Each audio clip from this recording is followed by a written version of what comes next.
This is a Glass Box Media podcast.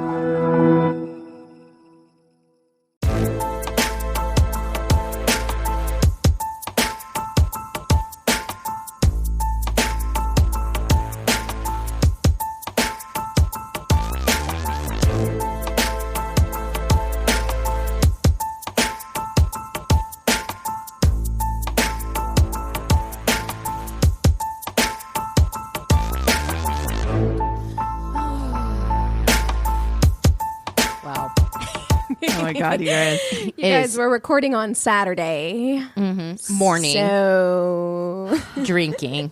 drinking champagne. Cheers. Cheers. To celebrate. And we're back together again. I know. So I'm back from Missouri, and we all recently tested negative. I got my negative COVID results this morning. Yeah. So we're safe to be around each other, and the sun is shining. The sun is shining. it's a good People day. are dancing in the streets. Oh, Honking. Ventura Boulevard is just lit up. Someone was skipping, walking their dog. Legitimately a grown person skipping. yeah. From and- joy. dancing. They were skip dancing, walking their dog while we were outside with champagne flutes, like glass champagne flutes on the sidewalk. So, if that tells you how we're feeling this Before morning. 11. Yes. It's going to be a good day. Oh gosh, Yeah. I feel like, okay, I was so excited before I came over here that I put my underwear on inside out. It's still inside out. I didn't even fix it. I was like, well, This is where we're at. This is where we're at. Oh my God. Just, I know it's been a long week. I was thinking about what I was going to say for that bit at the end that we do when we're like, what were you watching this week? I was like, I was legitimately 100% the MAP show Yeah. The all end. week. Yeah. I can't. I couldn't do it, man. I watched a lot of CNN, but I wasn't glued to it the way that I feel like some people were. Us. Because you guys, because I was just like, it was filling me with so much anxiety, and I was like, there's nothing I can do. I'm out. I don't have any control over this Sure. situation whatsoever, and it's freaking me out. But oh God, man, the memes have been getting me through. And somebody made a TikTok. This woman, and I was like, that is absolutely true, where she was like, I'm in a relationship with these people. Like all the people on CNN, she's like, I wake up to them, I go to bed to them, they've seen me in my bonnet, I eat breakfast, lunch, and dinner with them. Yep. Yep. Oh, yeah. Yeah. Steve Kornacki and I are bonded for life now. Yeah, he doesn't know it. Map But Daddy. He doesn't. Oh, MAP Daddy. Map Daddy. You For guys. real. Dude, I was like, Eric, I'm sorry. I'm like, he's kind of hot. He's like, I don't blame you. It's something about a guy in front of a big map doing math. I was just like, I had the biggest nerd crush for him. he doesn't play for our team, though, does he? No, he doesn't. It's okay. Eric's gonna take one for the team. That's right. That's right. You can be a throuple. Bring him in. Oh. I I loved him. Yeah, but I love the fact because mine was MSNBC because something about Rachel Maddow like really calms me because I'm like, she's got this. Maybe I should have done that because I was watching CNN and Same. it was stressing me out. Same. Like I was like, God damn, I'm stressed. And Joy Reid on MSNBC is life. That woman is so savage and wonderful and was you're right. It is like family because I'm like, oh, and now it's Brian Williams' dulcet tones are gonna soothe me, and then Joy Reid's gonna come in all hot. And Keegan and I are over here with Wolf Blitzer, like, Oh my God. Wolf, you're stressing me out, Wolf. Oh God, it was more John. What's his face? Oh, I know that guy. Like, John King? Is He that is his name? not a map daddy. Lord, He was killing me. I was like, will you please stop that doing man that thing? was stressing Stop me doing out. it. He's like, it's a roller coaster. I'm like, it sure is. Thank you very much. Like, oh my God. Yeah, Whew. the other winner of the presidential election, the fucking ratings for at a certain point, I thought they've got to be dragging this out because so many people are watching. They know everybody's But at watching. the same time, though, I was like, honey, like I'm like, well, did you sleep at all? Have you slept No. at all? Like No. in the last week? Because like Savannah they were, Guthrie and oh shit, what's his name? The guy from Dateline. Luther. Black guy. Lester Holt. Lester Holt. Yeah, Luther. I was like, Luther? Who's Luther? Not little Luther. Big Luther. No, yeah, Steve Kornacki, they were making jokes about it. He would get like, I don't know, like a half an hour break to like nap and eat a cheese stick, and then They all looked pretty fresh, though, I have to say, because I'm like, if that were me, if I don't get at least 8 hours, I look like The Walking Dead the next day. So I'm like, how the fuck? Do you think they just have cots in their like They room, gotta. like in their dressing rooms, and they're just like nap in between and just change and come back But out? like how Yeah. like I was looking at them, and these are the thoughts, right? I was looking at like one of the female anchors on CNN, and I was like, God, her makeup looks amazing. And it's like day 3, and I'm like, is she washing her face and having them redo it? Because you can't just keep putting like powder on, or you're gonna look like a cake face. These are the questions. yeah, I have. after a week's worth of watching the same people, yeah, they obviously like didn't have time to go home and take a shower. Or Honestly, anything those like that. makeup people and hair people deserve an Emmy. They really do. Oh my God, would that be the most? The most. The Emmys come around next year. Hair and makeup teams from each news network. I mean, Yeah. honestly, though, because I was really impressed. I was like, how do they look okay? They look, I mean, I'm just sitting here in my own apartment, and I look way worse. Oh my You God. know, like, I don't understand. and I slept. I didn't this week, so I'm a little out of it. My routine being abolished from no longer working had me like, and the anxiety had me up until around midnight, take a couple hours of sleep, and then I would get up at like 2:33 every day, start looking to see if any new state had been called or anything like that, and not be able to get back to sleep, get sleepy around like 1 o'clock or so, take a couple hours nap, up again till midnight. So that has been since the election, since my Tuesday. schedule. Yeah, So, man, yeah, I couldn't it's- on election night because I was so scared of a repeat of 2016, where I'm like, my bar was so low. I'm like, as long as I don't end up crying in the bathtub with a bottle of wine, then it's a win for me. But I was scared of that happening again. So literally on election night, I was in bed at 10:30 p.m. Popped some ZQuil and like out by 11. I was like, I don't want to torture myself by watching water boil. That's exactly you know, right, like yeah. watching the news, because I knew we weren't going to know that night. I didn't know it was going to take till fucking Saturday. Right. But glad we're here. Yeah. Glad we're safe. Yeah. Really glad that we're safe. hope everybody despite, is safe. Yeah. Despite people trying to inflame the situation, I'm super, super glad everybody is safe. That I think is a big part of another thing I'm celebrating today is that, you know, we can all start the process of healing and working, because the work's not done. Oh, no. The work is not done just because, you know, we have a president. You know, I was super inspired by Stacey Abrams this week. Queen.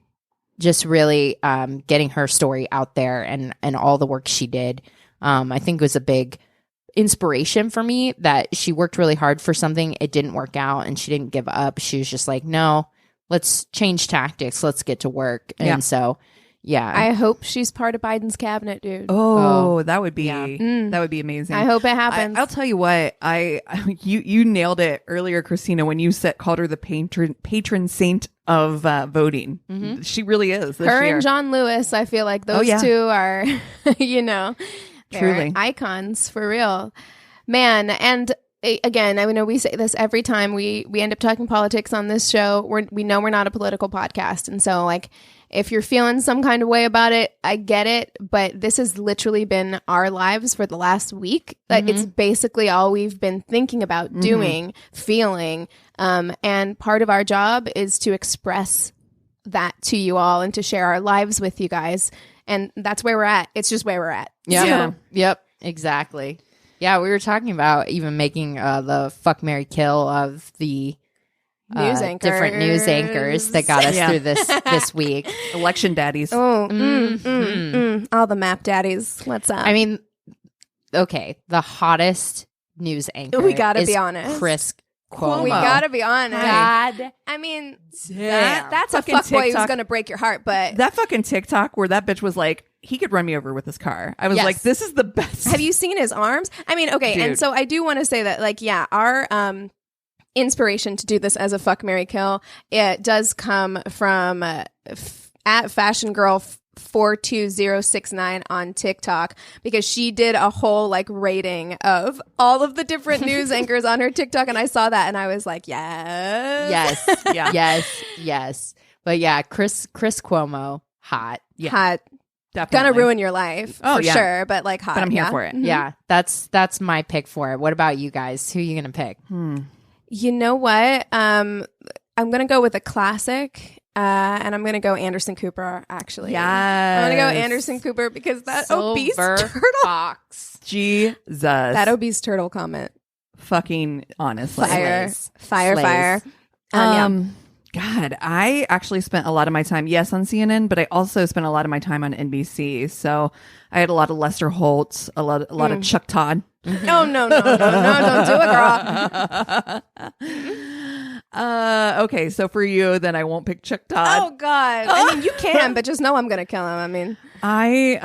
Savannah Guthrie is the hottest bitch I've seen. Ooh. right. She was, and I was enjoying her. She was like kind of making fun of herself. I just, I enjoyed her.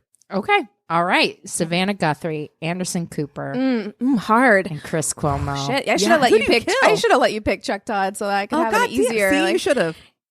because this is actually difficult. I mean, well, first of all, let's just get it out of the way. You know what? I'm calling it. Today is a blessing of a day, and it is fuck, marry, friend. Oh, Oh, okay. okay. All right. That right, does change all it. right. But I mean, I am going to put it on the table. I mean, I'm fucking Cuomo. I Like, mean, Right. that You have night to. has everything. Yeah, it does. Mhm. It's got his arms. We're having beers. We're having we're He's go- gonna, you're gonna have like a juicy steak Mhm. or like a really you are. good burger. You Mhm. know, like he's gonna do it up like that. It's a treat yourself night. Oh, and you will get treated. Yeah, you you will will. get treated. No yeah, tricks he here. will never call you again, but No. that night will be magical. Yeah. I feel some wall action coming. Oh, You know what because I'm he's talking gonna about. pick you up. He's Oh, gonna he's strong easy. enough. Yes. on either side of the wall. You know what? I've like you always see that in movies where people like But have fuck you ever up done against it? a wall. But no, I've never done it. It's not comfortable. I feel like it wouldn't be, but It's not he looks easy. strong enough. Oh yeah, To those support arms. that. And no matter how big the guy is that you're doing that with, you feel like it's like I feel heavy and I'm never going to come this way. Yeah, no, it's still hot, dude. It is. I don't know why I love walls so much. I feel like Chris Cuomo. It's a strong hand on the neck vibes. Oh. You know what I mean? Like not even necessarily pressure, Oh. just like a Just like a hand. You know? Yeah. So I'm into it. yeah. I'm on board 100%. So you gotta fuck Cuomo. Yeah. That's Yeah. just- I think we all agree on that. yes. Yeah. I think we can agree probably across the board on all this. Oh, Right. let's Because I'm going to see. marry Anderson Cooper. Me too. Okay. He seems Yes. just like really best. sweet, smart, a good dad. Yeah. Like Great eyes. great Oh, eyes. Beautiful eyes. Mm-hmm. Yeah, super smart, just so intelligent. You could have the best conversations with him. He is not a fuckboy at all. No. I just, like he's just And yeah, the conversations would be lit. Like you're going to be drinking red wine and talking Yes. all night. I love it. All night. almost I as love sexy it. as Cuomo against the wall. And I want Savannah in the girl gang for Yep. real. Like I Friend. feel like we're gonna have some fun girls' nights. Like Oh. she strikes me as somebody who's got a freak flag. Yep. That Yes. like when you go to Yep. Vegas, that bitch is getting down. Like you know what I Litty mean? Yes. Yes, definitely. Oh my God. I was just reading this morning about some like heiress back in like the 20s or whatever that went to this like all girls school, and her mean girl gang was called the Bitch Pack. And I was like, Wow. I love that they're just like they're no pretense. No. They didn't even try to be witty. No. They're just like we're a bitch pack. Bitch. Call it as it is. I was Call like, it in like the we 20s, sees it. I'm like, I'm here for it. I'm like, here for it. I kind of feel like that's what we should call ourselves. I know. Now I'm like, are we going to change the nap to the Bitch pack. Bitch Pack? Love it. Oh man, my you guys. What it's almost hard to come up with anything to talk about just because everything is so. Literally, our entire week has been go vote, voting election, like watching the polls. Watch the map show. The map show. Right. I mean, real. and I realize that maybe by the time this episode comes out on Wednesday, people are going to be so freaking sick of it. And but as of right now, I mean, I was still in bed when we got the news that Biden had won. So it's the only thing on my mind right now. Yeah. And I want it out in the world. Like what a celebration it is. I'm like, driving over here from West Hollywood and people are dancing in the streets. People are honking. People are celebrating. It means so much to so many people.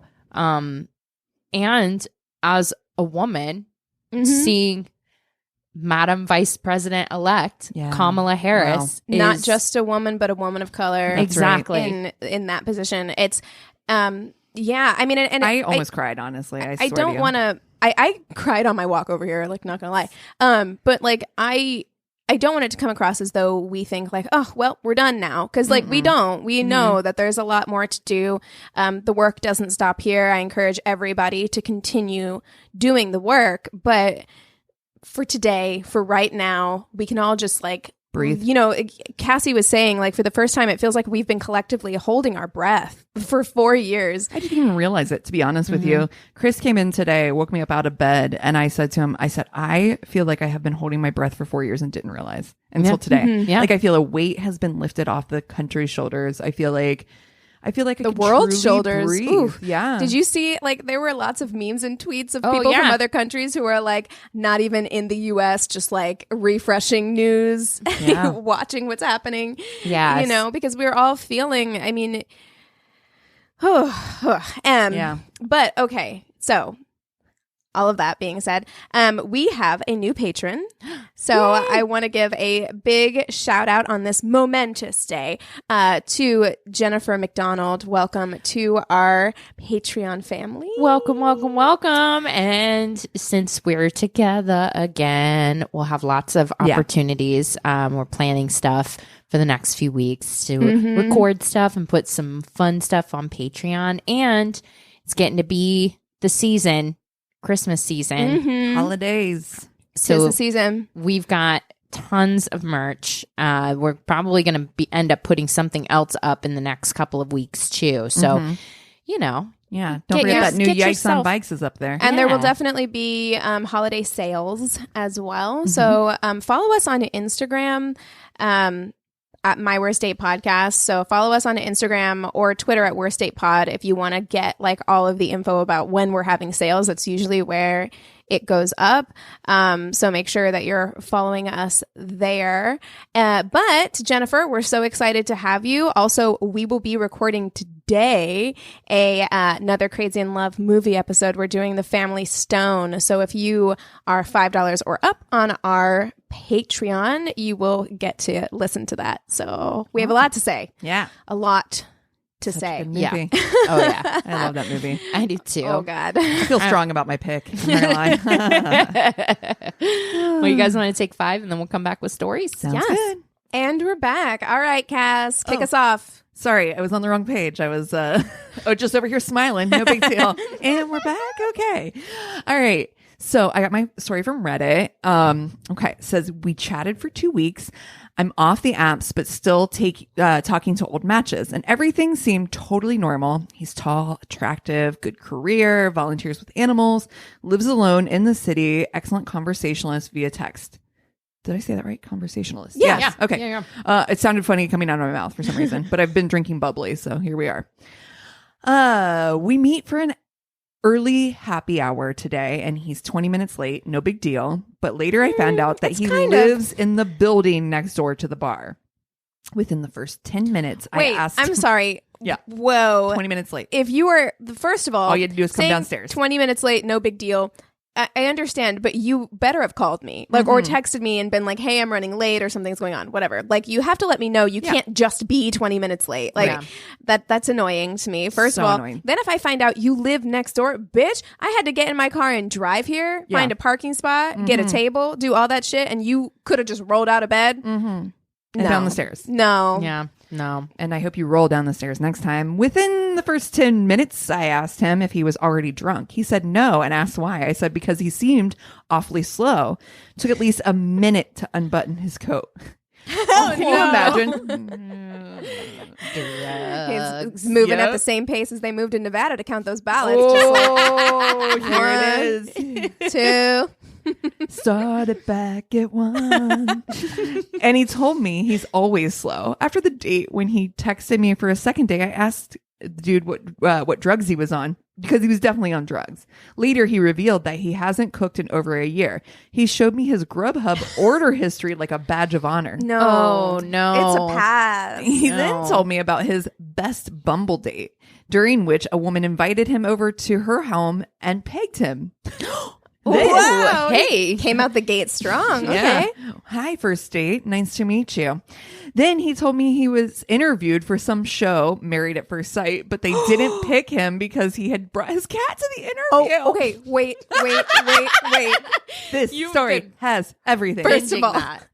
I did start watching Married at First Sight. Our listeners will be happy to know that I'm not solely on the Housewives train at this moment.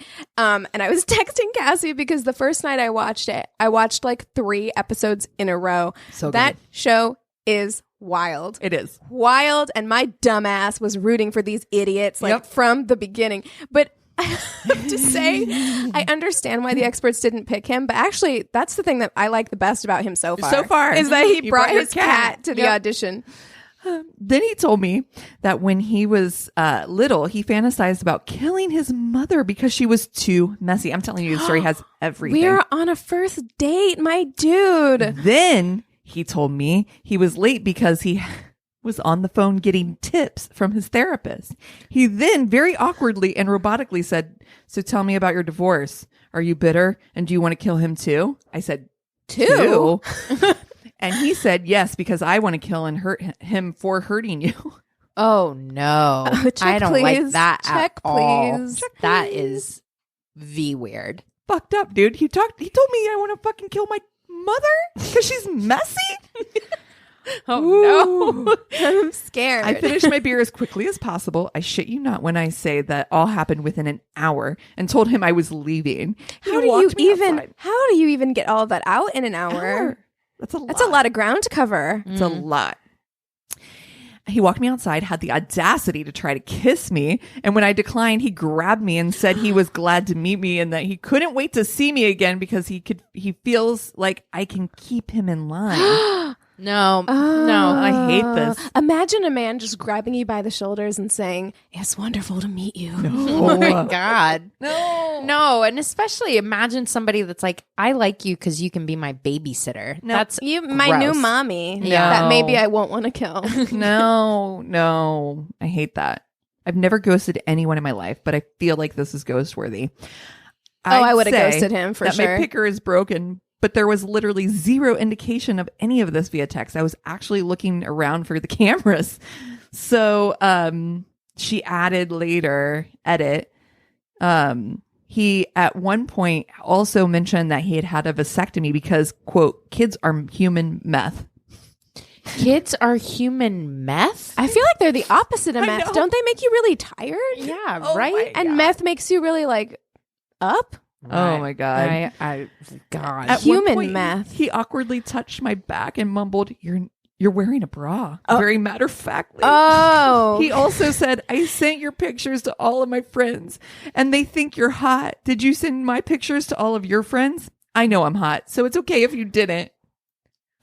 What? Wow. In Oh. the entire fuck. Dude, I am agape because I have pretty much almost an exact similar story in that it's just like the same theme. I love how like randomly we'll get a theme, like somebody giving way too much inappropriate information for a first date out the gate. Dude, Nice to meet you. I've thought about killing my mom. Yeah. What? that's not What? Who would think that? What? That's The Mendez brothers? You is know happening? what? Like, maybe it was actually a blessing that he was 20 minutes late because you had some time to get like that first drink down. You know, like numb yourself to what was about to happen to you. Wow. Right. And that's the thing too. I feel bad because she says her picker's broken or whatever, but that's not. But that's what she said. She's like, it's exactly. not. It's that's not who he presented himself as. Yeah, exactly. You cannot get to know somebody over text. You cannot. So sometimes this is why the podcast exists, because Amen. they don't reveal that kind of crazy until in person. Okay, so mine is also from Reddit. She says, I, a 23-year-old female, had a dinner date with a guy, 23-year-old male. You guys, get ready to go on a date with this 23-year-old male. When is the last time? My son's 23, so. No, I already told you guys, like being in a college town, being back in Springfield for a while, I've never felt older. I've never felt older, and there is nothing in the world. And I'm not saying that there aren't mature 23-year-olds. Like, maybe there are. I'm sure that they exist.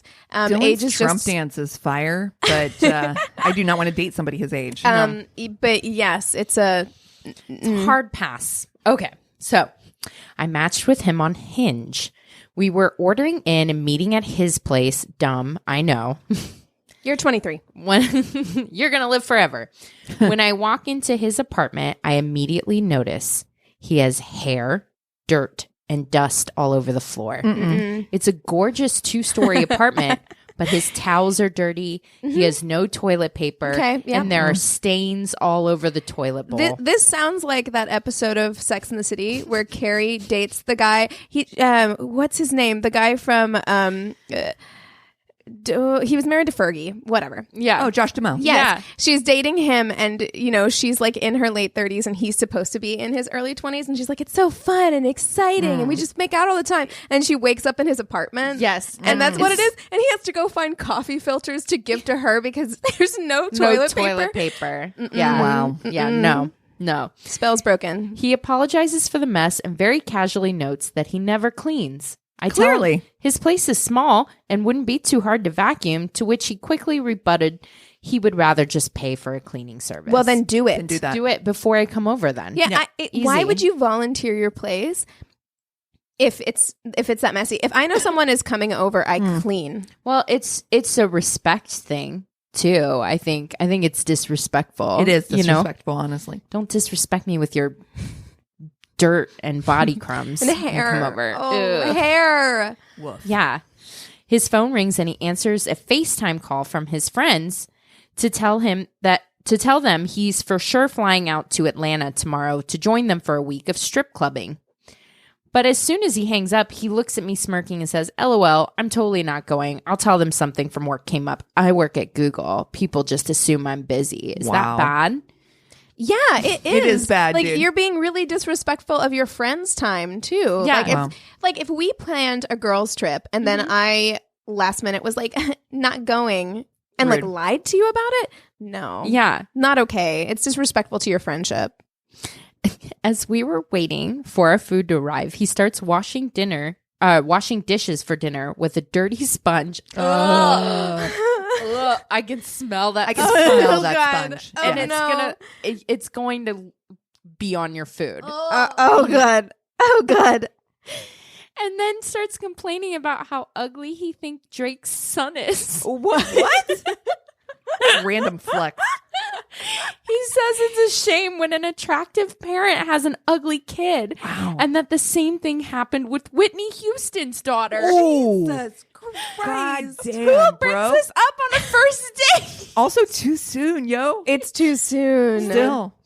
Again, he was stunned when I said they were all fine-looking people, doubling down and insisting their kids were far uglier. He then stops scrubbing and asks, do you think you're attractive? What? To which I respond that I care far more about character and truly don't think about people's looks. He looked at me like I was full of shit. This led to his ranting about pretty privilege and how it was easier for me to make friends and get what I want in my career because I'm attractive.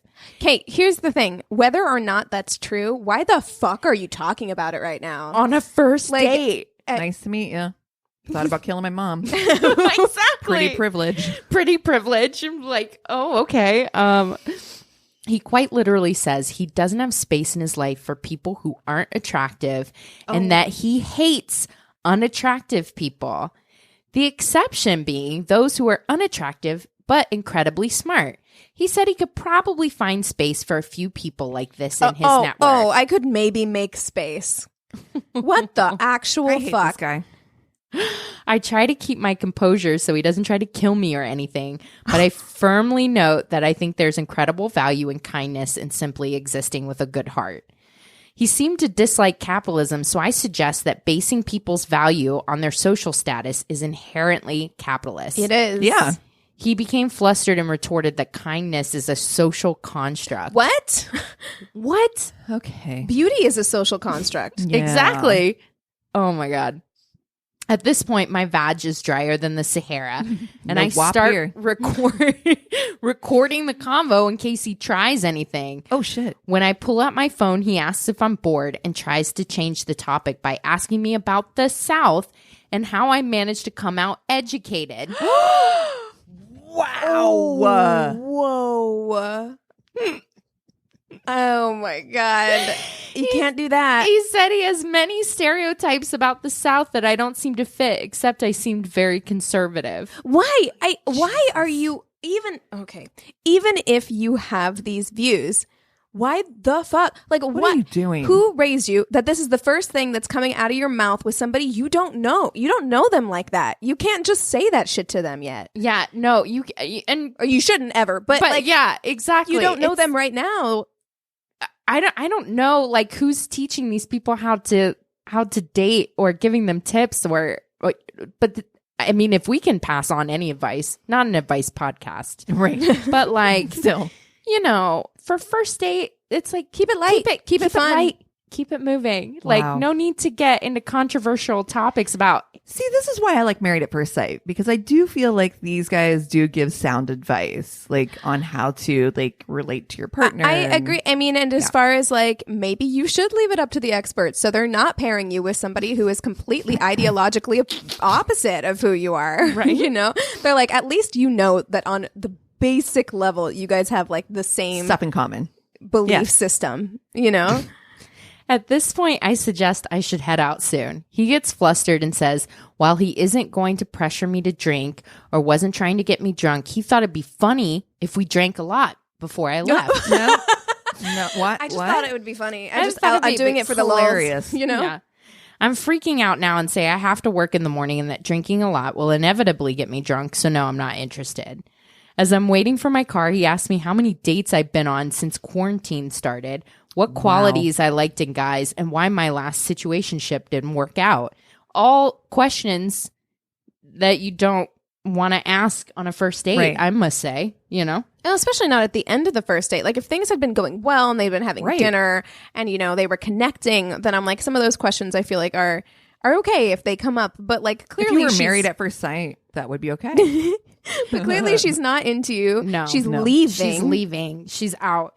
When he realized I wasn't going to answer his questions, he tried going the route of opening up to see if I'd reciprocate, saying he'd been on 4 dates and had hooked up with an ex-girlfriend while in quarantine. I put on my mask to avoid a kiss. Actually, Amen, girl. That is There it is. There's silver a tip. lining. There's a tip for you. I like that. Yeah. And unmatched him on Hinge while I rode back to my apartment. I told him I'd chat with him soon, but had no intention to. I lied partially for my safety, and truthfully, I also thought it would be nice to give him a taste of his own medicine. Bye, boy. Yeah. Bye. boy. Exactly. Ooh. Okay. So this one is in our email. Somebody wrote this into us. Nice. It says, "Hey friends, I'm back with another story. Yes. This one is somewhat of a shame receipt and something my best friend still laughs at me about anytime the topic comes up. To set the scene, me, a 20-year-old female, was on Tinder, sleuthing for a hookup, when I came across this super hot guy. We'll call him Mark. He was hot. 23, muscular, tattoos, good haircut, nice beard. Okay. Mm-hmm. In so far. Yeah, right now, in like Flynn. 23-year-old But male. she's 20. But she's 20. I know, but I'm just like, No, it's a problem. No, at 42-year-old me would be like gross. But 20-year-old me would have is been like, hey, perfect. Mm-hmm. I know. It's just we're telling all these stories about 23-year-old guys, and I'm like, no, it's bringing back like floods of memories. You know? dating PTSD for sure. Yeah, exactly. He looked like the type of guy who could. This is funny. I forgot that they said this. He looked like the type of guy who could pick you up and shove you against a wall when you're fucking. Chris goddamn Cuomo up in here. It's Chris Cuomo, 23-year-old Chris Cuomo. And after stalking his Instagram, I could see he was busy in the gym and even had a nice butt. I love a nice booty on my men. Mm-hmm. Mm-hmm. That's why I like watching football. After some talking, both normal and flirty, and several lewd pictures, I knew I wanted to hook up with him. The plan was I was just going to drive there, get some dick, and then leave before the sun came up. Hey, I like a girl with a plan. That's right. So the night of, I drive over to his house, send my bestie my location, smart girl, and walk up to the front door. We went up to his bedroom and things immediately got hot and heavy. We had been talking for like 3 weeks, so the sexual tension had built, and within minutes we were on his bed. I hear that. As we were making out, this made me laugh. This is such a 23-year-old guy. As we were making out, he says, stop. And I did immediately and asked what was wrong. The Office was playing in the background, and it was the CPR episode. This episode is my favorite. Let's watch it really quick. Oh my God. Mid-makeout. Like, you're about to hook up with somebody, and they're like, pause. We have to watch The Office. An episode. Okay. Can I tell you how my ego would feel if somebody did that? That's right. Done. I've actually An episode of a television show that you can watch that anytime. you've seen before. Anytime that you've seen before is more important than getting in my pants. Like, goodbye. And a 23-year-old man whose hormones should be like through the roof, off the charts. Like, what? How? Like, I don't. Okay, but all right. I was confused, but maybe he just had some nerves, so I brushed it off and laid back down on his twin-sized mattress. Oh, this tracks. As I began to look around, it looked like he hadn't updated his decor since he was 8. Again, weird, but I thought nothing of it. We continue. I wonder what that looks like. Like, what is it? Are you on a race car bed? Oh, I don't want to fuck you on Star Wars sheets. No. As we continue to watch the show, and pretty soon I was touching him through his thin jogger sweatpants. Well, you just tempting us with them pants. I do love a sweatpants. I mean, if you didn't want to get laid, why'd you wear those pants?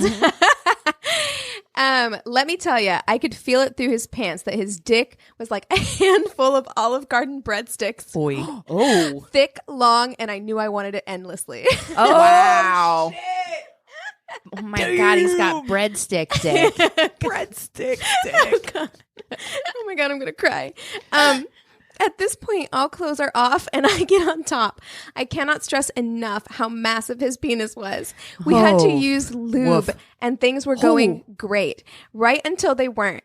He flipped me over into doggy and started really going at it. Oh, no. He was jackhammering, but like in a good way. And I was definitely relaxed and into it. My lung felt that. I'm not very tall. I know. Short torso. Short torso. Oh my God, I didn't sign up for a tonsillectomy. God. I had my tonsils. Oh, God. And that's when it started. Pa-pa. The queefs shot out of me because of all the lubrication, dick, and hair. Yes. Oh my God. Do you remember how embarrassing queefs were when you were 20? Yes. Do you remember? Oh God. Yes. Now I'm like, I'll own it. You know what I mean? I'll be like, the queef means the pussy is juicy. The queef means the pussy's all right. Oh my God. Is this our best episode ever? But when I was 20, mortifying. Queef was the end for me. Fucking kill me. Yeah. Kill me. Oh. I want to die right now and move. My pussy sounded like a motorcycle exhaust.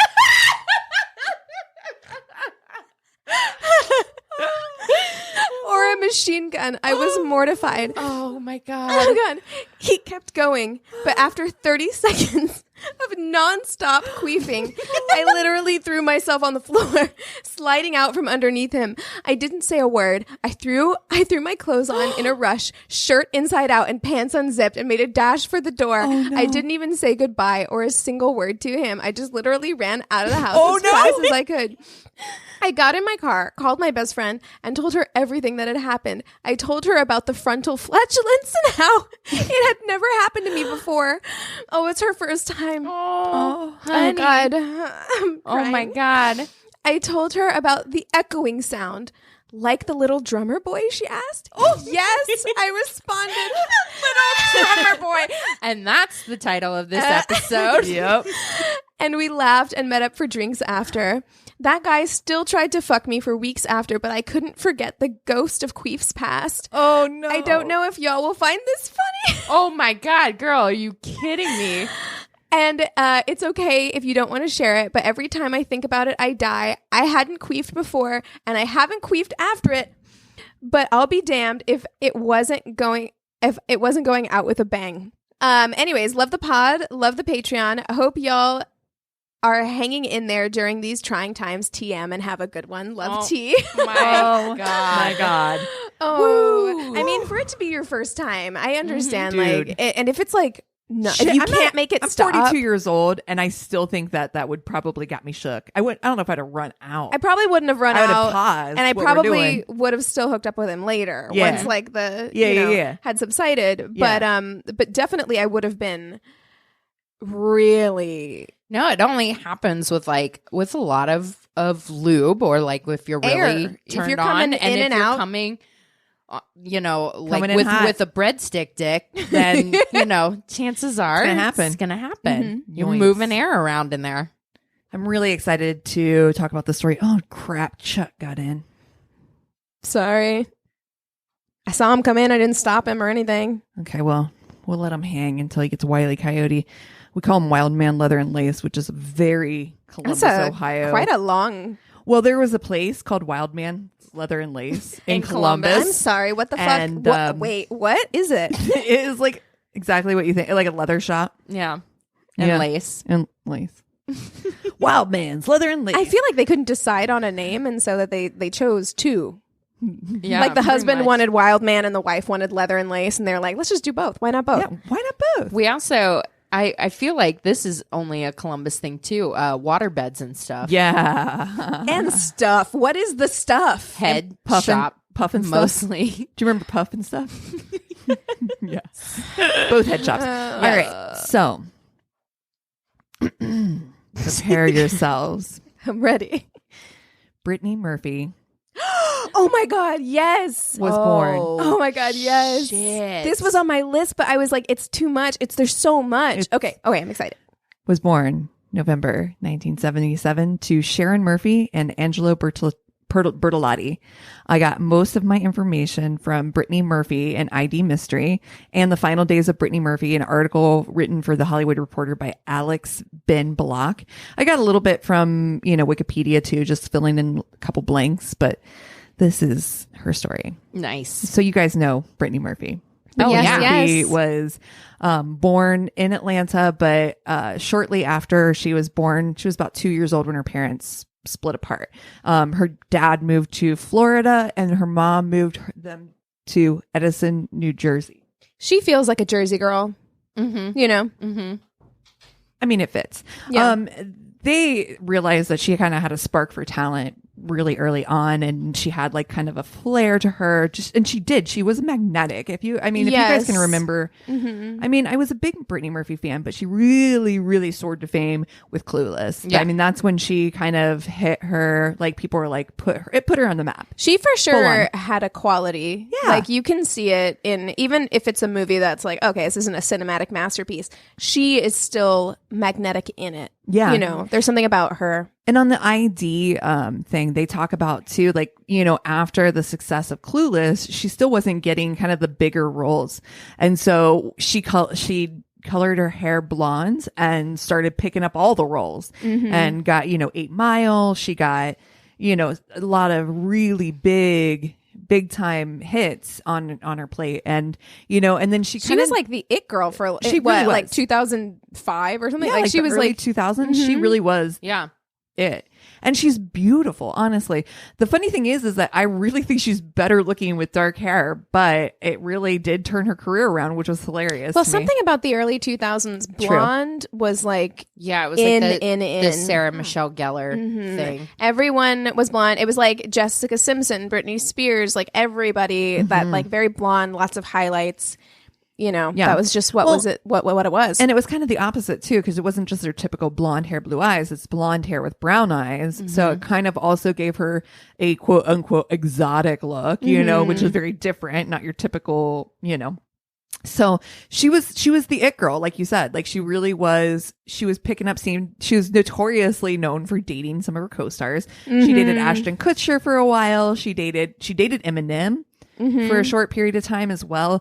And showmances, I get it. Yeah, she came out of a lot of, these, shows or these movies with relationships, but nothing really that had, really hit or struck a chord. So then she meets Simon Monjack, who is considerably older than her, like 8 years older than her. I remember people being very confused too, because it's not like to go from like Ashton Kutcher, who at the time was an it boy, very good looking, like used to be a male model, to this guy who no one had heard of, who was significantly older than her, who was, not a male model. No. Not even close. Like, but I think that what she felt with him was like, he's a bigger guy. He's, significantly taller, significantly larger than her. He felt some security, some comfort. And I think that, for her, she'd just been living, it was her and her mom for, almost her entire life. Right. So she really didn't have like a protector in a male figure. Her dad was a bit of a shit, right? Her dad was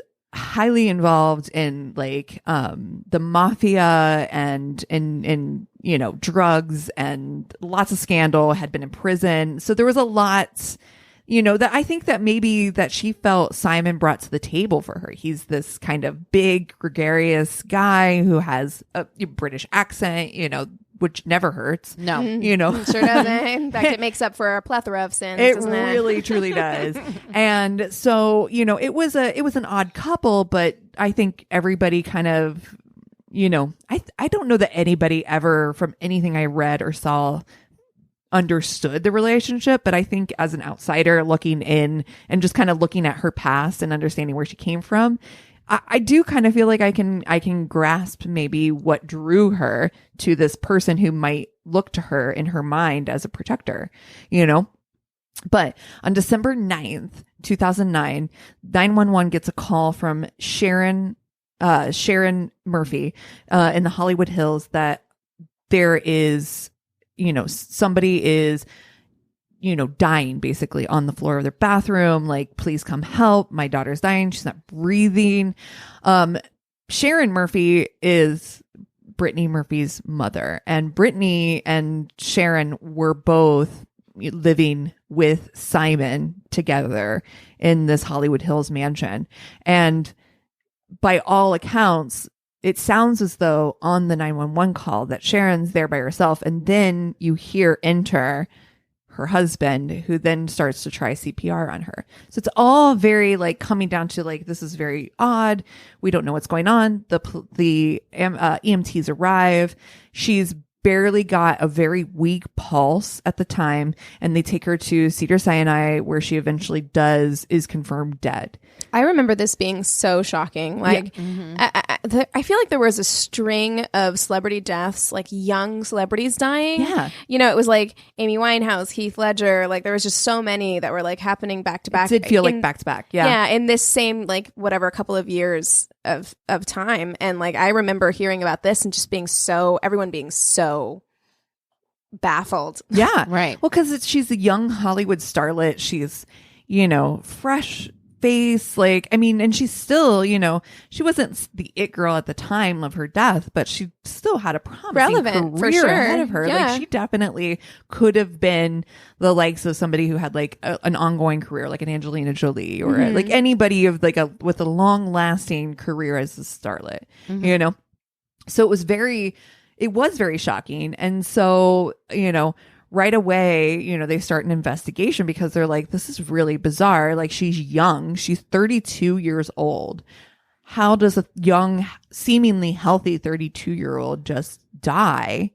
And so, they start the investigation. Within 2 hours of her death, they start to interview Simon and her mother and find out like kind of what was the story, what's happening. She had been sick for multiple days. She'd had a cough. She'd been just, increasingly sicker and sicker. And they had, not wanted to go to the doctors because it just wasn't, she's not a doctor visitor, but she eventually was like, they had set up an appointment for her. Like literally, I think like the next day she was supposed to go to the doctors. And so. Oh, that's a cautionary tale for you and I, Christina. Yeah. I know that we're that way where we're like, I put it off. I put it off. Sure. I put it off. I put it off. Yeah. So they, as they're like checking out, like the scene and everything, Simon's behavior is super erratic. He's acting very strange, which, here or there, like honestly, you just don't know how people are going to behave when I've told you guys before, my behavior when shit gets weird is fucking bizarre. Like I'm like, what am I even saying? Like stop talking immediately. As much as I like to watch true crime and analyze the way that people respond, which we all do that. We all do it. And sometimes you're like, nah, that looks off. But at the same time, like, what do I really want someone to be analyzing me that closely when the worst thing on the worst day of my life? Right. For sure. But here's the biggest red flag that they notice. There are upward of 90 prescription medications in her husband Simon's name. How does one get that many? Like 90. I don't even know how that happens. Like on his side of the bed, plus then on her side of the bed, there's prescriptions in her name and his name as well. So this is early in the investigation and they're like, wait, the fuck? Like, what's happening here? You cannot fuck around with prescription meds. With drugs in general, but prescription drugs, just because a doctor gives them to you does not mean they're safe. So here's my question, you guys. When you think back on Brittany Murphy, just in general, how did she die? Do you remember? Like, I knew it was something to do with pills is what I thought it was an overdose. Yeah. Okay.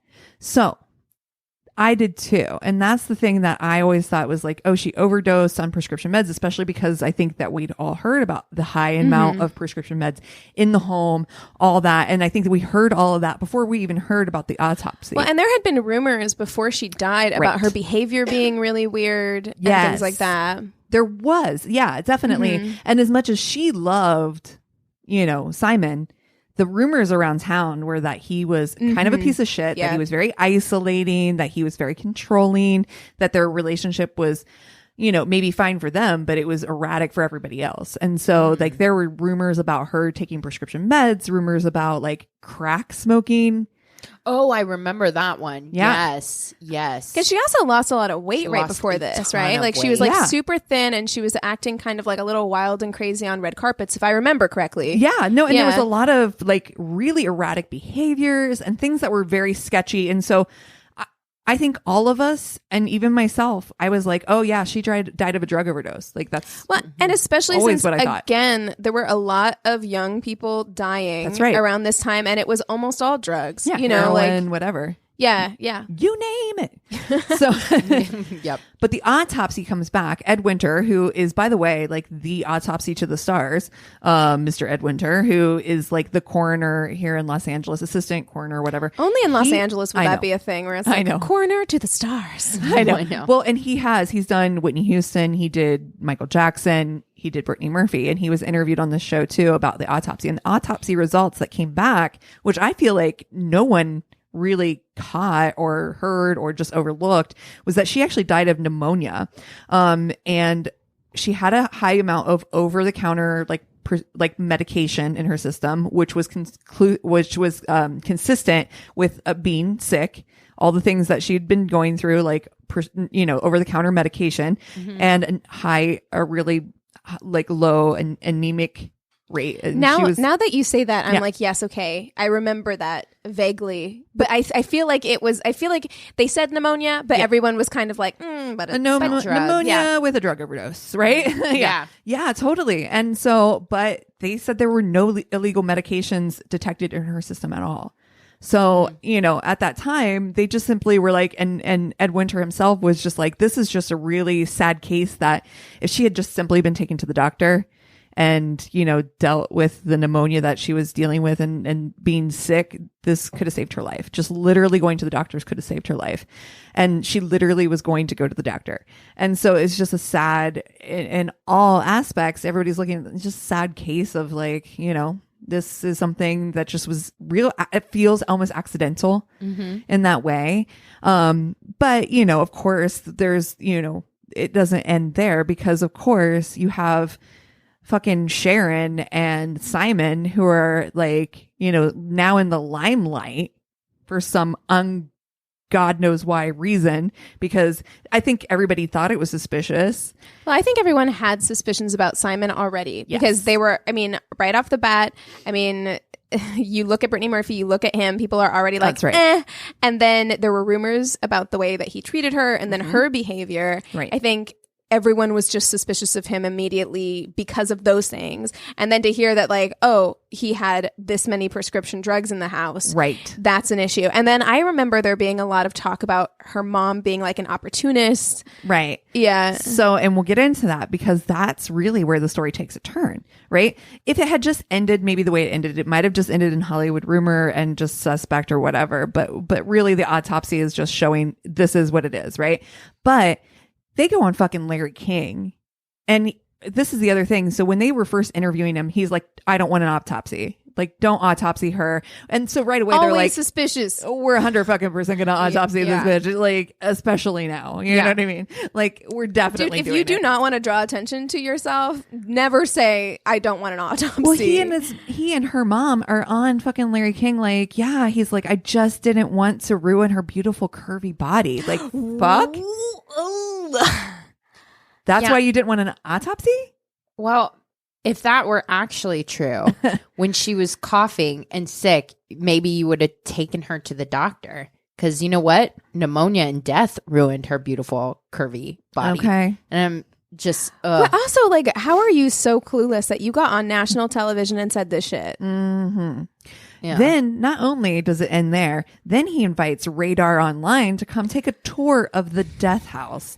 And there's videos showing him. He's walking around smoking a cigar. It feels so super fucking nonchalant. Like he's just kind of taking anybody on a tour of the house. Like that he's just like Trash. It was like if Cribs, like, Cribs for like Death House. And it was just like, he's just smoking a cigar, taking them through the home, the scene, taking him through the bathroom, and talking like, oh, my wife, you can see she had a lot of, beauty products. And it's so tacky and so tasteless that and again, like, I don't want to say like, again, you don't want to judge the way that people respond, but this is a really, really fucked up response to have. Yeah. Like I it's just so callous and gross. It is. I would never it's do so that opportunistic to someone who I loved. I don't understand.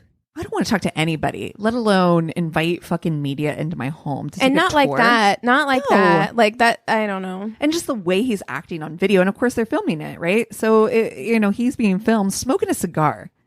Could there anything come off more calloused and uncaring than that behavior? Like to just, your wife just died. And how Someone do you not say know, you like loved. bare minimum, how do you not know how that reads? Right. That's Like, exactly right. I think that's so strange. Even if you're like, yeah, this is where I'm at, you have to know that people are coming in with cameras and like at bare minimum know what that looks like. Oh, at least pretend to be sad. I mean, it would just, the behavior is so uncaring feeling. It's just so off the charts. So suspicion continues to mount. And just 5 months later, though, they get another 911 call to the same home. Simon Monjack is dead. Whoa. And the call comes from Sharon. Look at Christina's face. I know. wish we I were didn't know recording this this. part. Like You you're didn't like, know this ooh. part. Okay. So Sharon calls 911. The funny thing is that you have context to the 911 calls too. So the 911 call that comes in with Brittany, she's visibly, or not visibly, obviously, like audibly upset, crying, like verklempt, like very, very upset. The other call is kind of like, Yeah, he's not breathing. Oh, no. It's very they're like, get him on the floor. She's like, he's like 300 pounds. I can't. Like, it's just very like Damn. very Cold-blooded. cold-blooded. I know, I don't- exactly. Okay. So EMTs show up. Simon's dead. Autopsy returns. Once again, they find multiple prescriptions in Simon's name at his bedside. And on the other side of the bed, they find prescription meds in the name of Sharon Monjack.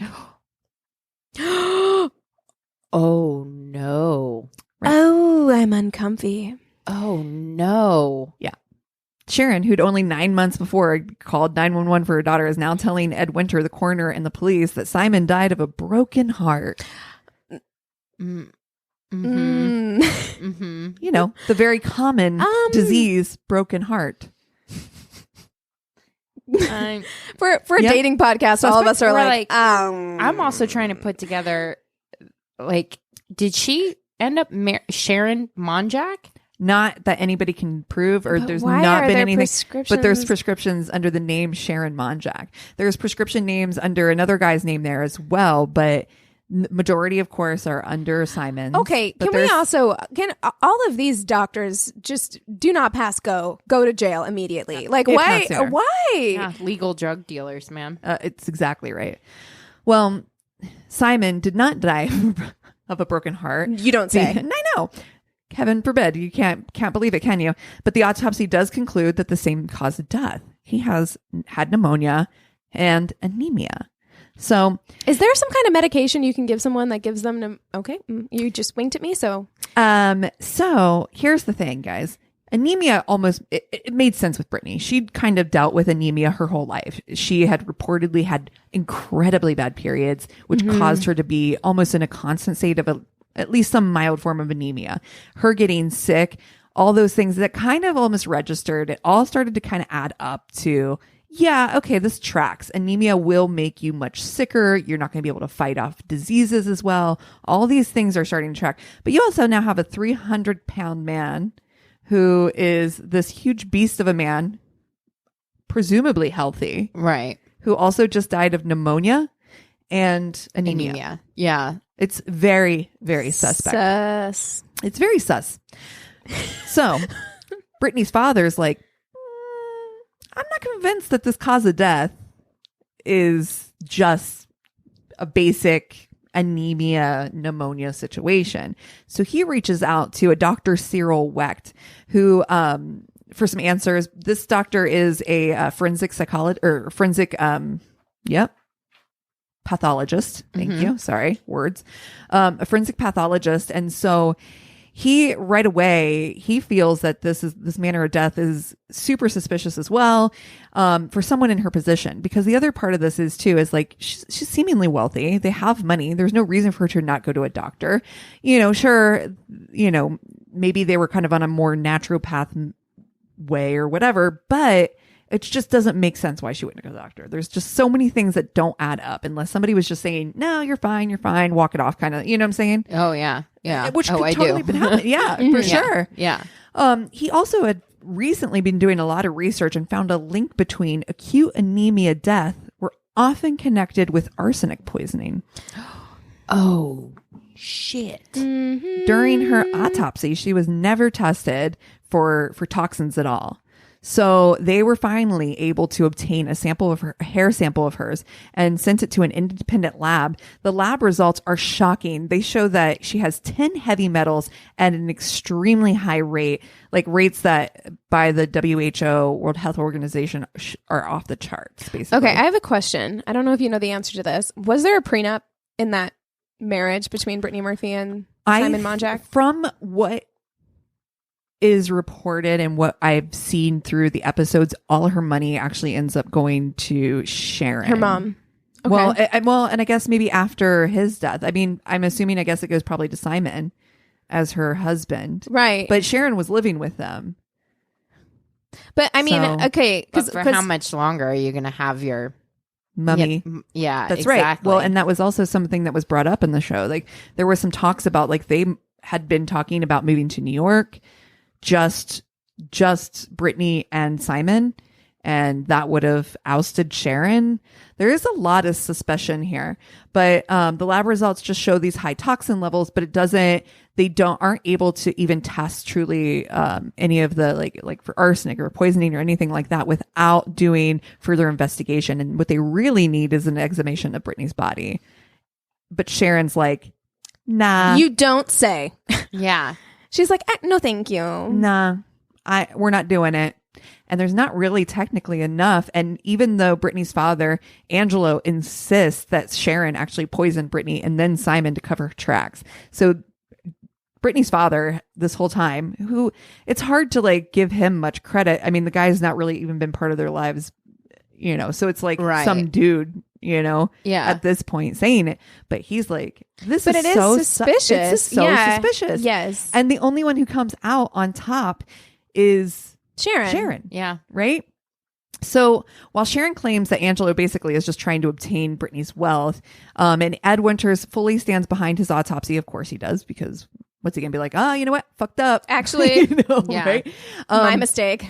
He feels like there's not really any evidence to prove to the otherwise. And I mean, this is all speculation, and nobody is going to be able to pull up Brittany's body without Sharon's consent, because that's who's been left really in charge of her and her estate and all of the stuff. So there's no way to prove it. The other thing that keeps coming up, though, is that Sharon insists that there was mold in the house, black mold, and that's why she's pretty certain that they got pneumonia because of the black mold in the house. Got a question, though. Which they do assume, they do find, and there's some tracking a little bit about this.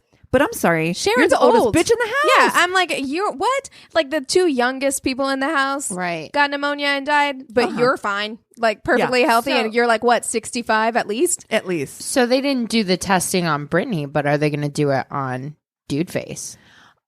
They haven't brought that up, and that isn't something. And his mom was interviewed on the show too, and I don't know if she just doesn't think that that's a possibility, but the only one really who was advocating for this possibility of death not being a broken heart was Brittany's father, and Brittany's father that's just fucking passed away bizarre. last year. So, and he ran out of money to even fight it at that point too. So it's just been, you know, speculation and rumor, and this is something that, you know, I think because, of course, Brittany's fame, because, you know, of who she was, this will probably be something, unless they do at some point another autopsy, do another, exhumation of the body. I hadn't heard of this suspicion. Like I said, wow. I think everybody initially assumed it was Simon.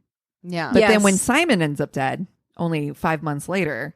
Well, I mean, Simon could have killed Brittany, and then Sharon could have killed Simon. Absolutely. That could have happened too, you know? Right. I mean, so much speculation around the thing, you know, around the whole scenario. And I think, you know, losing somebody young at 32, when you look at, you know, and she's famous, she's a star, you know what I mean? Yeah, beautiful, so full of promise and all that. And to see, I mean, just the initial speculation, which I think we all were aware of, which is that we all assumed Simon was involved. Mm-hmm. But then again, like I said, 5 months later, for him to die of the same thing, it just throws very weird. Such a wrench. Yeah. Also, if she had been coughing and not feeling well, and they knew she died of pneumonia, when you started coughing, you're not going to go to the fucking doctor? Mm-hmm. And also, again, brings me back to, what if you have somebody in your ear who's being like, oh, it's just a cold, you'll be fine, you'll be fine. Yeah. I don't know, if my wife died 5 months ago, I'd go to the doctor. I'd go to the fucking doctor. And you know, again, we are not the doctor going type. And like, if my spouse died and then I start coughing, I'm going to the doctor. The other weird thing too is that Sharon immediately, when the EMTs came and everybody came for the scene when Simon died, she had confessed that they were sleeping in the same bed together. There we really go. Weird.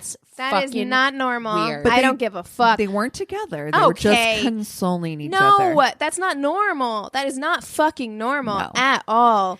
And I'm sorry, if you have somebody that's sick sleeping in bed next to you, how come you're not sick again? That just takes me back Right. to you're the oldest bitch in this house. Also, why the fuck did she come out with that? Like, honey, you bury that deep down. You don't tell anyone. I mean, she had her Sharon Monjack prescriptions right beside her. That is so fucking weird. That's the so weirdest weird. part of the story. Absolutely not. Oh God, I'm so grossed out by that. I know. Shivers. I feel like it's one of those, to me, in my mind, it feels very unsolved mysteries. It But feels very much like mommy had a little bit of wanting to live Brittany's vicarious life. 100. 100. And it feels like she took over Brittany's life. Mm-hmm.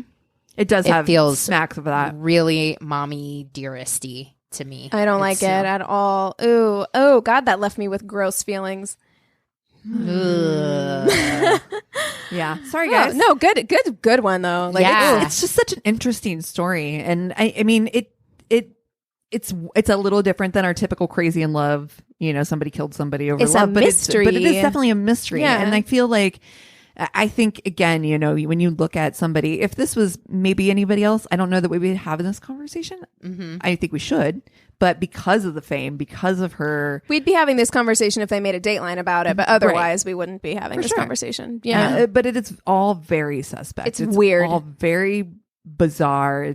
It just screams. I'm of sorry. Scandal. It would be weird if it was like you were living with a roommate and then you died and then your roommate was sleeping in the same bed as your Okay. as your husband. But your mother. Yeah, but your mom? Could you imagine your mom in bed with your? No. I can't. Oh, now I have to go scrub my brain out. Yeah. Ooh. Thank you. Oh my God. I'm gonna That is. Oh no. Whoa, what a no. mental image. It's No. horrible. Oh, it's Well, now awful. I'm uncomfy. Okay. Yeah. Well, I'm so glad that. Anyway. But you know what? Here's the thing. I think that at the end of this, what I want to say about this story is that Brittany Murphy did some crazy things. I think what we've all been left with is this image of when I asked you guys and why I asked you guys, do you remember how Brittany died? I think that we all have this image or this memory of her dying of a drug overdose, that she somehow fucked up her life. She got with this shitty guy and went down a downward spiral. And when it really comes out, when you really read the facts of the story, it's not that at all. And so it's hard. I think that we as humans buy into whatever the first inkling of a story we hear. Right. And things like Facebook and Instagram and all these, you know, social media things and, you know, rumors and people saying, you know, passing a story via telephone, right? That's what we play every day is telephone with these stories. And when it really comes down to it, we all three initially thought Brittany Murphy died of a drug overdose. And 100%. especially at that time, I think it's kind of hard to explain because it was 11 years ago. Great. But the 2000s, like the early aughts, were a very specific moment in time. Mm-hmm. And I feel like the way that we treated like the paparazzi culture and like the celebrity culture and the way that we treated specifically young women in the limelight in that time, we were always looking for a scandal. I mean, Brittany had her meltdown 2 years earlier. Right. Yeah. And like, I feel like we were constantly looking for that. You see it when you watch the Amy Winehouse documentary, right? Yeah. Like we're constantly looking for a reason to blame them or to say that they're not as perfect. Right. We're looking for the flaws. We're looking for the cracks. And so when that stuff came out, we were already like, this guy, her husband, right? And then the stuff came out about all the prescription meds. It was easy for us all to jump on that bandwagon. Sure. Put two and two together in our own minds and make up a conclusion. Yeah. You know, and, you know, it's all very sad. It's sad loss. You know, I think that she could have been something and she could have, you know, been successful still probably. She strikes me as the type of person who would have really grown into her own, like she would have surprised us with some really like poignant, serious like Lindsay Lohan's work. going to. Okay.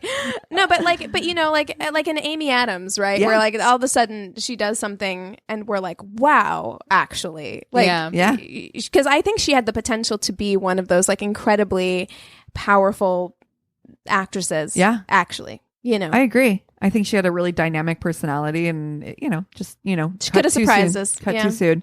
But, yeah, I think it's important.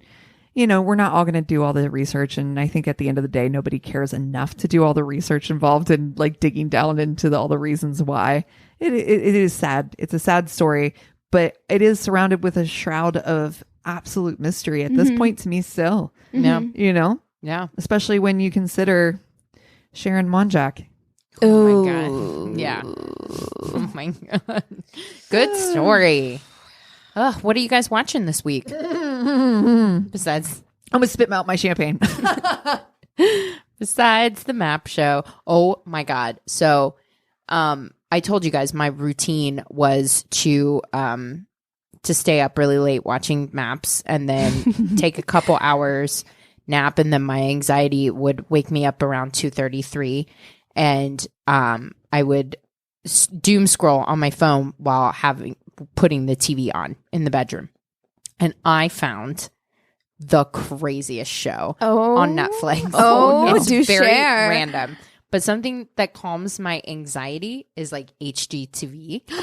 God, fixer upper shows. I love those. I love those. So there's one on Netflix that's called like Amazing Interiors or something. Oh, yes. And it's like the houses look normal from the inside, but then or from the outside, and then you go inside and they're fucking bananas. What? Like the people on the show are brilliant. This one guy had he had his father-in-law buy a home for him and his wife and a couple of kids. And then he turned the basement into a sci-fi museum. Oh. His father-in-law's like, it's just like, it's random shit like that. Oh my God. Where you're like, oh no, honey. And it's so. Imagine that father-in-law is just like, Christ almighty. Oh, He's yeah. like, my wife could have married anybody. And she married this guy. piece of shit. Exactly. But no, and it's all kinds of crazy stuff like that. Like this wife has a husband who turned their entire basement into like Wrigley Stadium. Pretty much. It's like this giant. Why? Exactly.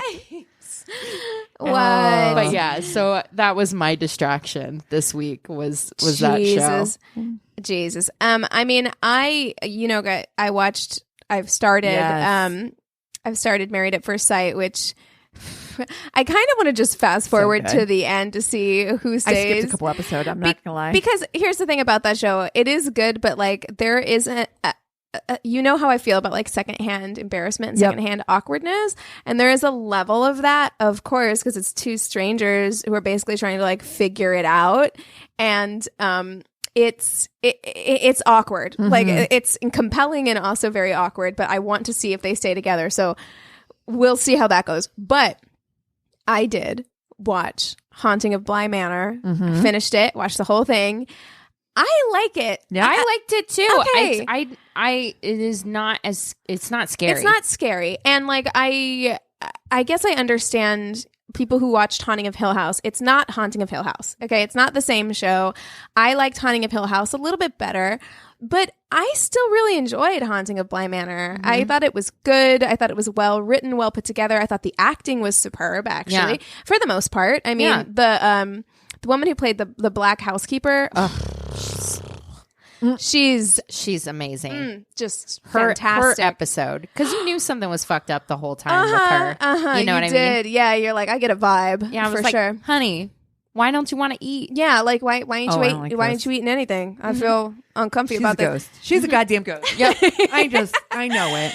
Oh shit. But I enjoyed it, and I think like if you're looking for something a little spooky to fill that kind of like spooky, slot. Yeah, but you don't want to be like, you don't want to shit your pants. I mean, it's good. It's good for that. Yeah. I enjoyed it a lot, actually, and I would like something similar. So if you have recommendations to fill that void for me, I will take them. Yeah, because I liked the story. Me too. You know, it was one of those that's like, it's got a vibe. It's like creepy. It's a little bit of a thriller, but you know, like that's what I like too. Yeah, you had a narrator that wasn't annoying, which I I love appreciated, because a lot of times when there are narrators in shows, you're like, fuck. But I feel like they really did a good balance of like only doing the narration when absolutely, like when it really added to the storyline.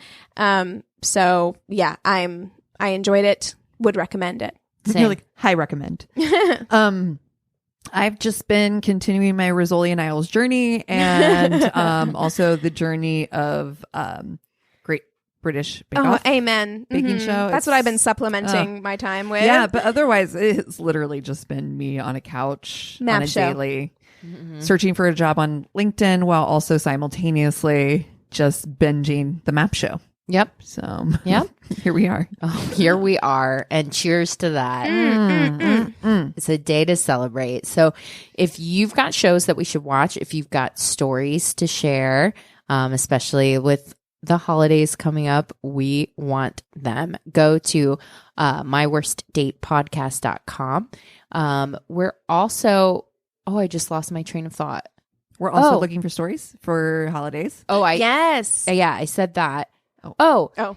If you want to get us a Christmas gift, go and rate and review us. We would Yeah. really, really, really, really, really appreciate it. And it helps us out a lot. So it would be a very, very nice Christmas gift to get a nice review from all of our beautiful listeners. Yeah, and I want to give a shout out to whoever, his name is Matthew. I don't know, or at least I think it's like Matthew Gray was the name on our review. And it made me laugh so hard.